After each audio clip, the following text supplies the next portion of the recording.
What is going on, you all? Today we're talking about the XFX Speedster SWFT, the Swift 210 Radeon RX 6600 core gaming graphics card with 8GB GDDR6 HDMI 3xDP AMD RDNA 2 RX 66 XL8 LFDQ. In short terms, we're talking about the RX 6600, fairly budget graphics card that I decided to try out for multitudes of things. So let's go ahead and talk about it. First of all, this graphics card is very solid. One of my graphics cards, my GPUs had given out. I was looking for some that could potentially try to run some VR and to be able to go into PC gaming very smooth. The 1080 60 frame essential. I don't try to run 4K with this graphics card, so this was a great temporary / replacement / bargain budget graphics card. Now, here's one thing. AMD is a huge transition from Nvidia. Nvidia blesses everybody with their default settings. Now, Nvidia can kind of be harsh also because it gives you a lot of maximum settings,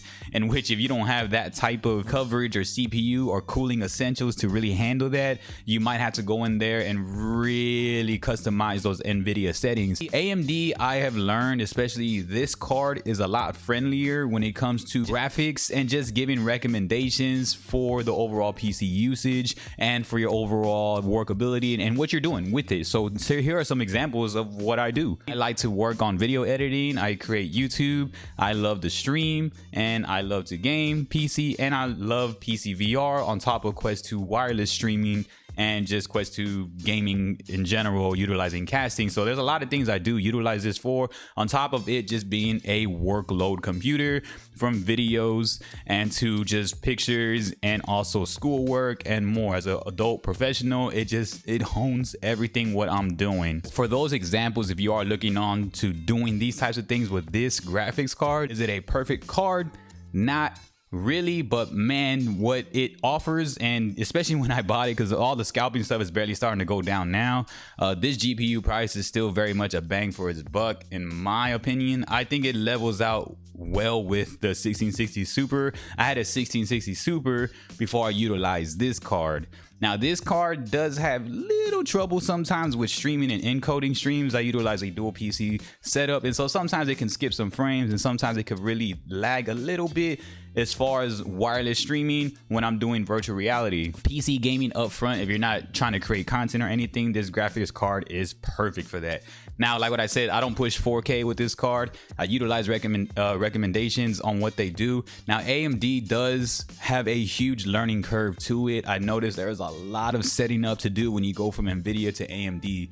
Unless you're buying a pre-built PC that already has AMD in it, this card was very tough to set up. I had to follow along a couple of YouTube videos also myself to really understand how to set up this card. But performance wise, I have never had an issue with this. And like what I said, it's not perfect, but for what it offers, I believe it goes $250 on Amazon and a USD. The performance wise, it does great. So PC gaming games examples I do run. I run Phasmophobia. I also run Warzone. I run Back 4 Blood right now, kind of the games that are in my rotation. Virtual reality, I do almost every app, from hand tracking to Bone Lab to Blade and Sorcery to just apps and jumping into the multiverse, the metaverse, the Decentralands, and just getting all in. Any app you can do, from exercising and more, and just talking about and creating content and utilizing Streamlabs, it still works great, you know. So in my opinion, I think that this card has done everything that I really wanted it to do.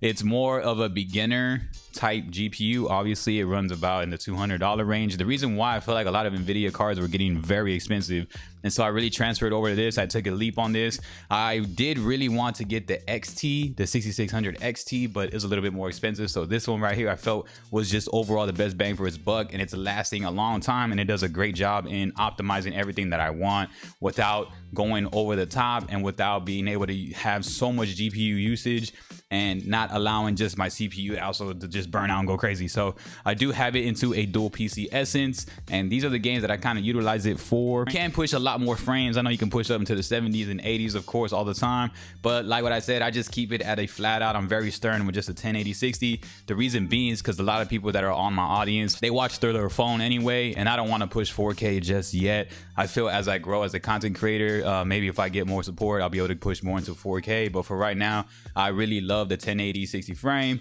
and also even go down to 720 if I'm gonna do heavy PC VR usage. Virtual reality, this card is virtual reality ready, which is amazing, and it's also PC gaming ready, aside from just having that learning curve of just restarting it and setting it up. It has gone into my pre-built PC that I had bought essentially primarily, and I just switched it out from it. It was a very easy install. It feels very quality when you have it, and just everything, just the aerodynamics on it. Like, let's look at some of the descriptions it does have. It talks about the memory speed is 14 Gbps.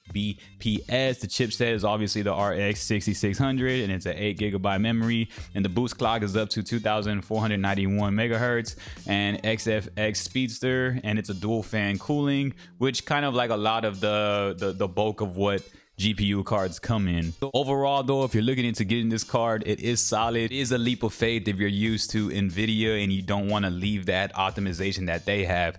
I felt that when I went to AMD, it was a lot easier for me. The setup is harder, but the process after that is a lot easier. As with Nvidia, the process, you just plug right in, it's a plug and play, but it's like when you had to change up the settings a lot on games with an Nvidia card, while AMD gives you that recommendation. It's a lower recommendation, like what I said, so it doesn't really overclock anything, it doesn't do anything essential, and it really kind of reads the intel of your PC, and it reads everything that's going on from motherboard, CPU, and its performance, and it grades it, and it kind of just lets your GPU work from there, while Nvidia just doesn't even care. They'll just give you a full max out on maximum settings, and I just didn't want maximum settings all the time. So if you're looking for budget, bargain, have a pre-build, or you want something that just really is respectable and be able to record some fun content, or just PC game and have it like really crispy on your monitors, then this is more than enough, especially for its price range. It's a bang for the buck, man. So y'all gotta let me know what's up. Y'all are into these cards. Just ask some questions below, and I appreciate y'all if y'all like and subscribe. It really does mean the world.